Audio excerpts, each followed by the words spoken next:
बिस्मिल्लाहिर्रहमानिर्रहीम।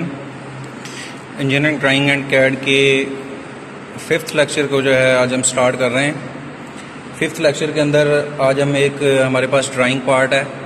उस drawing part के जो है मुख्तलिफ व्यू बनाएंगे, जिस तरह हमने लास्ट टाइम एक ड्राइंग शीट बनाई थी। अब हमारे पास एक ये पार्ट मौजूद है, ये वाला पार्ट आपको नज़र आ रहा होगा, ये इस चारों तरफ से आपको नज़र आ रहा है। इसका नाम है ब्रैकेट। ये एक ब्रैकेट है, ठीक है। ये मशीन्स वगैरह के ऊपर यूज़ की जाती है। इसका एक सिंपल सा नाम हमने ब्रैकेट रखा हुआ है कि हमने ब्रैकेट के व्यूज़ बनाने हैं। जिसको ये मैंने हैचिंग की हुई है, जिसको मैंने ब्लैक किया हुआ है, ये ब्लैक वाला हिस्सा जो है ये इसका फ्रंट व्यू होगा। ये जो आपको नज़र आ रहा है ये इसका टॉप व्यू होगा।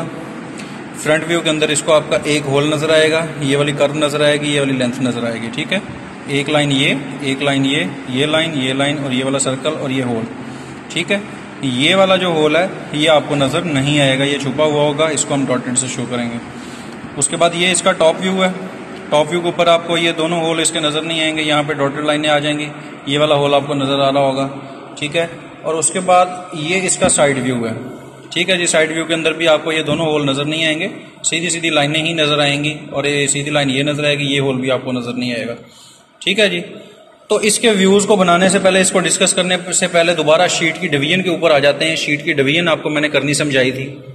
ये दोबारा से मैं आपको ये सामने एक शीट की डिवीजन की मैंने एक डायग्राम जो है वो ड्रा की हुई है। इसको एक बार अपने पास जो है रफ में अपने पास बना लें। इसको हमेशा अपने माइंड में रखना है। एक बार इसको मैं दोबारा ब्रीफ कर देता हूँ, क्योंकि जब भी आप ड्राइंग शीट बनानी है तो बॉर्डर लाइनें कैसे लगानी है, टाइटल ब्लॉक कैसे बनाने हैं, ये सारी चीज़ें बार बार इनमें डिस्कस नहीं होंगी।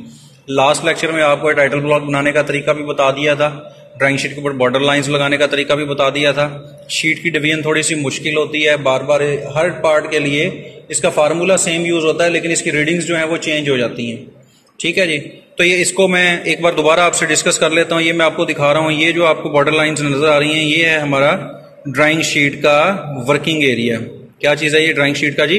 वर्किंग एरिया, ठीक है। इसके अंदर ड्राइंग शीट के बॉर्डर लाइनों के अंदर अंदर इसकी जो लंबाई होगी, हॉरिजॉन्टली जो इसकी लेंथ होगी, उसको हम कहेंगे एक्स। और इस तरह से ये शीट का जो स्पेस है टोटल ये होगा वाई। फ्रंट व्यू हमेशा ऊपर, टॉप व्यू फ्रंट व्यू के नीचे, और ये साइड व्यू। ये फर्स्ट एंगल प्रोजेक्शन पे हम ड्राइंग शीट्स बना रहे हैं। तो फर्स्ट एंगल प्रोजेक्शन पे जितनी भी आपने ड्राइंग शीट्स बनानी है उसका फ्रंट व्यू ऊपर होगा, टॉप व्यू फ्रंट व्यू के बिल्कुल नीचे होगा, और साइड व्यू जो है वो फ्रंट व्यू के साइड पे होगा, ठीक हो गया जी। और टाइटल ब्लॉक जो है वो ड्राइंग शीट के ऊपर राइट साइड पे लोअर कॉर्नर के अंदर टाइटल ब्लॉक बनाया जाता है। टाइटल ब्लॉक की मेजरमेंट भी मैंने आपको लास्ट टाइम बताई थी कि 120 mm इसकी लेंथ होगी, और विड्थ जो है ये इसकी हाइट जो है वो इसकी 65 mm होगी। और इसके अंदर जो है वो छोटी लाइंस लगाई जाएंगी। लाइंस लगाने के ये देखें, लाइंस लगा के मैंने एक टाइटल ब्लॉक अपनी शीट पे कंप्लीट किया हुआ है जो हमने स्टार्ट करनी है, ठीक है जी। एक बार इसको भी मैं आपको दिखा देता हूं ताकि ये भी आप अपने पास लिख सकें, अपने पास नोट कर लें इस चीज को भी, ये बार बार आपको यूज होगा। ये है इसका एक्स कोऑर्डिनेट का formula, x minus into x1 plus x2, ठीक है। ये इक्वल टू होगा, जो भी इसका आंसर आएगा वो होगा x डैश। x डैश को आप 3 पे डिवाइड करेंगे तो ये बन जाएगा x डबल डैश। इसमें अब x क्या चीज है, यहाँ पे मैंने रिटन में भी बता दिया ताकि आप लोगों को याद रहे, आप अपने पास इसको लिख सकें। x क्या चीज है? Total length of drawing sheet inside border lines, ठीक है जी। ये हमारे पास जो ड्राइंग शीट जो आपको नीचे नजर आ रही है, ये ड्राइंग शीट जिसको अभी मैंने वर्किंग एरिया मैंने बनाया हुआ है, इसको मैंने स्टार्ट करना है। ये क्या चीज है? यहां से लेके यहां तक की टोटल लेंथ जो है ये x है, ठीक हो गया जी। उसके बाद x1 क्या चीज है जी? ये x1 total width of front view of an object. जो भी ऑब्जेक्ट आपने बनाना है उसका फ्रंट व्यू जो है उसकी टोटल लेंथ जो है वो क्या होगी? x1 होगी। जैसे कि हमने अब ये बनाना है तो इसकी यहां से लेके यहां तक ये जो टोटल होगा ये कितना होगा? x1 होगा, ठीक है। तो ये x1 हो गया, ठीक है। x आ गया, x1 आ गया। अब है x2। x2 क्या चीज होती है? Total width of front view of an object, ठीक है। अब इसमें इसमें अब x2 क्या चीज होती है? x2 जो है वो साइड व्यू की जो है वो टोटल लेंथ होती है, जैसे कि ये आपको नजर आ रही है, ठीक है। ये देखें, ये इसका साइड व्यू है, ये इसकी टोटल लेंथ x2 है। मतलब कि ये जो आपके पास ऑब्जेक्ट है इसका ये साइड व्यू है, ये यहां से लेके यहां तक जितना चौड़ा हमने ये बनाना है ये क्या होगा? x2 होगा, ठीक है जी। x आ गया, x1 आ गया, x2 आ गया आपके पास। उसके बाद इसको जब आप कैलकुलेट करेंगे तो ये बन जाएगा x डैश को आप 3 पे डिवाइड करेंगे तो ये x डबल डैश बन जाएगा, ठीक है। मतलब कि आपने इस टोटल शीट में से आपने इसको भी माइनस कर लिया है, इसको भी माइनस कर लिया है, तो जो आपके पास बाकी की शीट बचती है स्पेस, वो बचता है ये वाला स्पेस, ये वाला स्पेस, ये वाला स्पेस। ये टोटल स्पेस आपको यहाँ पे मिलेगा। इसको आप 3 पे डिवाइड कर लेंगे तो ये इक्वल डिस्टेंस जो है आपके पास आ जाएंगे। ठीक है, एक्स डबल डैश क्या होगा, ये वाला डिस्टेंस फ्रंट व्यू से साइड से बॉर्डर लाइन, फ्रंट व्यू और साइड व्यू के दरमियान में भी एक्स डबल डैश, और साइड व्यू जहां पे खत्म होता है वहां से बॉर्डर लाइन के दरमियान भी एक्स डबल डैश। ये हो गई शीट की हॉरिजेंटली इसकी जो है वो कोऑर्डिनेशन हो गई। उसके बाद वर्टिकली हमने इसको देखना है। वर्टिकली फार्मूला आपके पास y minus into y1 plus y2 equal to y dash over 3 करेंगे तो ये बन जाएगा y डबल डैश। अब सेम चीजें इसमें भी वही हैं, ऊपर से नीचे को हम चलेंगे। इसमें y क्या चीज है, y है total height of trying sheet. ये जो आपके पास ट्राइंग शीट का वर्किंग एरिया है, इसके यहां से लेके यहां तक ये जो टोटल हाइट होगी ये होगी आपके पास y। y1 इसके अंदर क्या चीज है, y1 है total height of front view of an object. ठीक है, ये जो फ्रंट व्यू आपने बनाया है इसकी ये जो टोटल हाइट है, मतलब कि ये जो आपका फ्रंट व्यू है, इस फ्रंट व्यू को यहां से लेकर यहां तक टोटल ये जितना होगा ये होगा आपका y1। ठीक है, तो आप y1 को फार्मूले के अंदर पुट कर देंगे। उसके बाद है y2। y2 क्या चीज होगी, आपका इसका टॉप व्यू की टोटल हाइट। ये आपका टॉप व्यू है, यहां से लेकर यहां तक ये जो टोटल इसका हाइट जो आपने यहां पे बनानी है ये क्या होगी, ये होगी y2। ठीक है जी, तो y2 क्या है, total height of top view of an object. ठीक हो गया जी। तो ये अब क्या आ गया, देखें फ्रंट व्यू आपके पास आ गया, टॉप व्यू आपके पास आ गया। ये कितना है, y2 है, ये कितना है, y1 है। अगर y1 को और y2 को जमा कर लें और इन दोनों को जमा करके इस टोटल लेंथ y में से माइनस कर दें तो हमारे पास जो बाकी स्पेस बचेगी वो ये स्पेस 3 हिस्सों में डिवाइड होगी। ठीक है, तो ये जो 3 हिस्सों में डिवाइड होगी ये आपका आंसर, इसको कैलकुलेट करके y डैश आ रहा था, y डैश को 3 पे आपने डिवाइड किया तो ये आपके पास बन गया y डबल डैश। ठीक हो गया जी। तो y डबल डैश जो है वो क्या चीज होगा, टॉप वाले बॉर्डर लाइन से लेके फ्रंट व्यू के स्टार्ट तक ये y double dash, front view और टॉप व्यू के दरमियान में भी y डबल डैश, और टॉप व्यू के लास्ट में और नीचे बॉर्डर लाइन के दरमियान में भी ये वाला y डबल डैश ही होगा। ठीक है जी। तो ये फार्मूला जो है वो बार बार हर लेक्चर के अंदर डिस्कस नहीं किया जाएगा, टाइम काफी वेस्ट होता है, ड्राइंग शीट बनाने में जो है टाइम थोड़ा सा ज्यादा लगता है। ठीक है, तो आपने इस फार्मूले को और ये क्या क्या चीजें होती हैं इनको आपने अपने माइंड में रखना है, ये अपने पास लिख लें, इसको याद कर लें। ठीक हो गया जी। उसके बाद आते हैं हम अपनी ड्राइंग शीट की तरफ। ड्राइंग शीट के ऊपर लास्ट टाइम हमने जो ड्राइंग शीट बनाई थी उसके ऊपर हमने इस तरह से कोऑर्डिनेट बना के ये वाले बॉक्सेस जो हैं वो हमने ड्राइंग शीट के ऊपर बना लिए थे। वो बॉक्सेस मैंने इसलिए बनाए थे कि वो फर्स्ट ड्राइंग शीट थी ताकि आपको आसानी से समझ आ जाए। आइंदा से आपने इस ड्राइंग शीट के ऊपर बॉक्सेस नहीं बनाने, कैलकुलेशन आपने करनी है। कैलकुलेशन करने के बाद आपने सिर्फ ये वाले पॉइंट निकाल लेना है। ये वाला पॉइंट आप एक निकालेंगे और अपना व्यू बनाना शुरू कर लेंगे। ठीक है जी। जब ये व्यू बन जाएगा तो उसके बाद जाहिर सी बात है कि आप y डबल डैश छोड़ के उसके बाद ये टॉप व्यू का ये पॉइंट आपके पास निकल आएगा, फिर आप ये व्यू बनाएंगे। उसके बाद जैसे ये फ्रंट व्यू है, इसके ये साइड पूरी हो गई है, यहां से आप x डबल डैश छोड़ के आप साइड व्यू अपना स्टार्ट कर लेंगे। तो सिर्फ हम ये स्टार्टिंग पॉइंट एक निकालेंगे और उसके बाद हम अपनी वर्किंग स्टार्ट कर लेंगे। ठीक हो गया जी। उसके बाद ड्राइंग शीट पे वापस आते हैं। ये ड्राइंग शीट है मेरे पास। ड्राइंग शीट का फार्मूला कैलकुलेट करने के बाद जो है मैं आपको यहाँ पे इसके स्टार्टिंग पॉइंट जो है वो बना देता हूँ। स्टार्टिंग पॉइंट बनाने के बाद जो है आगे आपको बताऊंगा कि कौन सा व्यू जो है वो कैसे बनाना है। ये हमने इसका स्टार्टिंग पॉइंट निकाल लिया है। इसके फ्रंट व्यू का ये स्टार्टिंग पॉइंट, ये वाला जो डॉट आपको नजर आ रहा है, ये हमने x डबल डैश छोड़ लिया है, ये हमने y डबल डैश छोड़ लिया। यहाँ से हम अपना व्यू जो है वो ड्रॉ करना शुरू करेंगे। ठीक है जी। इसके मेजरमेंट्स फिर भी मैं आपको एक बार बता देता हूँ, लेकिन नेक्स्ट लेक्चर में दोबारा इसको हम डिस्कस नहीं करेंगे। इसमें x डबल डैश जो है वो निकला है हमारा 110.3 mm, x था हमारा इसमें 515, x1 था 140 और x2 था 44 mm। ठीक है जी। ये y2 की रीडिंग्स है हमारे पास, y कोऑर्डिनेट की। y डबल डैश जो था वो था हमारे पास 74, y था हमारा 350, y1 था 84 और y2 था 44। ठीक है जी। तो ये हमने इस डॉट के ऊपर x जो है वो y डबल डैश छोड़ दिया और यहाँ से हमने x डबल डैश छोड़ दिया। ये हमारा स्टार्टिंग पॉइंट है। ये वाला पॉइंट जो है मैं इस डायग्राम के ऊपर थोड़ा सा मैं आपको डिस्कस करता हूँ। ये वाला पॉइंट जो है वो हमारा इसका टॉप व्यू का यहाँ पे ये पॉइंट निकला है। ठीक हो गया जी। यहाँ से हम इसका नीचे वाला जो है वो डॉट ये भी निकाल लेंगे और यहाँ से हम अपनी ड्राइंग जो है वो बनाना शुरू करेंगे। ठीक हो गया जी। तो ये हम क्या जो है फुल स्केल पे बनाएंगे।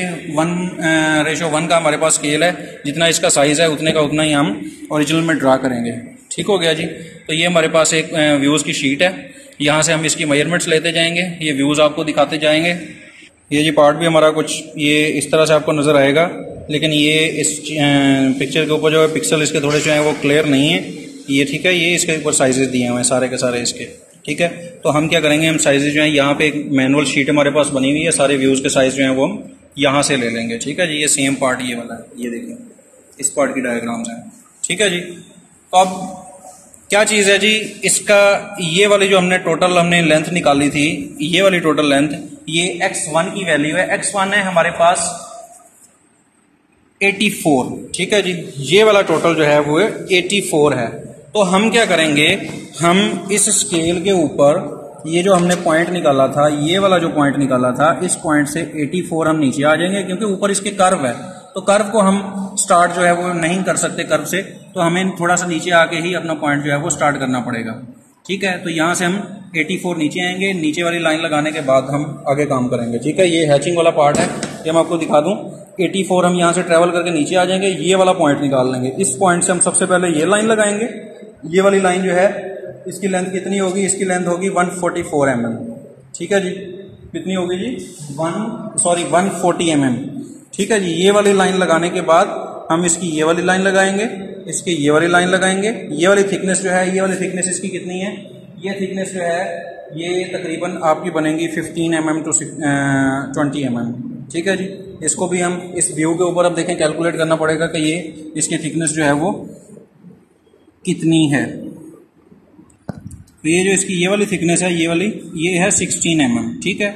इस थिकनेस के बाद यहाँ से लेके यहाँ ऊपर तक जो है ये हम बाद में इसके टोटल कैलकुलेट करेंगे कि ये कितना बनेगा। तो ये नीचे वाली लाइन हम सबसे पहले लगा के उसके बाद इसकी हाइट लगाएंगे 16 mm की। उसके बाद यहाँ से ऐसे वापस आएंगे। कितना वापस आएंगे अब इसको जरा गौर से देखें। ये देखें, इसका बाहर वाली आर्क का रेडियस बताया हुआ है 20, मतलब कि इसके सेंटर से लेके यहाँ तक का ये रेडियस कितना होगा 20, ठीक है। तो इसका सेंटर पॉइंट जो है वो हम निकाल लेंगे, ठीक है। ये इसका सेंटर पॉइंट कैसे निकालेंगे, ये देखें, इसकी मेजरमेंट यहाँ पे दी हुई है हमारे पास 48 mm, ठीक है। तो ये 48 mm की ये लेंथ अगर ये होगी तो इसका हाफ जो है वो कितना बनेगा 24, ठीक है। तो इस पॉइंट से हम ट्रेवल करेंगे 24 ट्रेवल करने के बाद हमें एक पॉइंट मिल जाएगा। उस पॉइंट से हम ट्रेवल करेंगे दोबारा इसका रेडियस 20 का ये पॉइंट मिल जाएगा। तो हम यहां से इस लाइन को इसके ऊपर मैच करेंगे तो इतना पार्ट हमारा कंप्लीट हो जाएगा, ठीक है। ये साथ साथ बनाते जाते हैं, मैं आपको दिखाता हूं। सबसे पहले ये मैं नीचे वाली लाइन लगाने के बाद, ये हाइट वाली 90 डिग्री की लाइन लगाने के बाद और ये लाइन लगाने के बाद मैं आपको व्यू दिखाता हूं। ये जी हमने ये इसका जो स्टार्टिंग पॉइंट निकाला था, इससे हमने ट्रेवल कर लिया नीचे। कितना ट्रेवल किया है हमने, y1 जितना, ठीक है। y1 कितना था हमारे पास 84 mm। उसके बाद हम इसके जो है नीचे वाली लाइन से शुरू करेंगे। जैसे ये पार्ट है इसकी, सबसे पहले हम ये नीचे वाली ये वाली लाइन लगाएंगे, ठीक है जी। तो ये इसकी टोटल लेंथ जो है वो व्यू के ऊपर मैंने आपको पहले भी दिखाई है। ये टोटल लेंथ इसकी ये इधर को कितनी है, ये है 140 mm, ठीक है जी। तो ये 140 mm की जो है लाइन हम लगाएंगे। लाइन लगाने के लिए आपको मैंने बताया था कि आप हॉरिजॉन्टल लाइन जो है वो सीधी आपने लगानी है, तो ये आपने ट्राई स्केल यूज करना है। ट्राई स्केल का ये जो हेड है, ये वाला जो हेड है, इस हेड को आप इसके साथ सेट करके रखेंगे और उसके बाद जो है हम यहाँ से 140 की जो है वो लाइन अपनी मैयर कर लेंगे, ठीक है जी। तो ये 140 की मैंने हॉरिजॉन्टल लाइन लगानी है।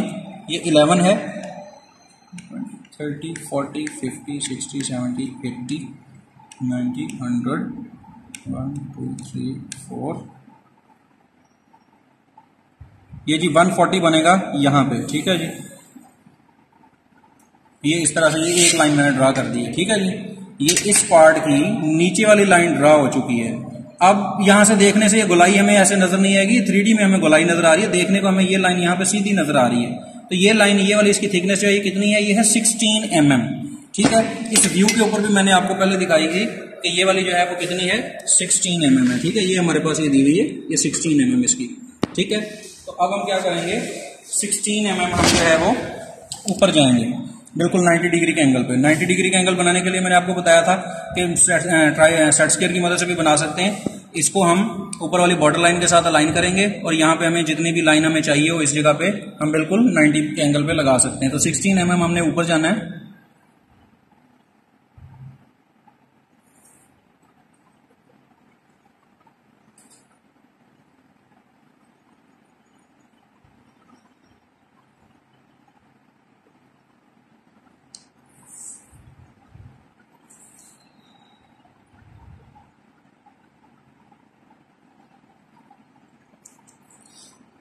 ये जी 13 से 14.6 तक ये हमारा जो है वो 16 mm की हाइट बन गई है, ठीक है जी। इस 16 mm की हाइट के बाद अब हमने वापस जाना है। वापस कितना जाना है ये देखें, इस पे जरा गौर करें। अब हमने यहाँ से यहाँ ट्रेवल करना है। तो यहाँ ट्रैवल करने के लिए मैंने आपको बताया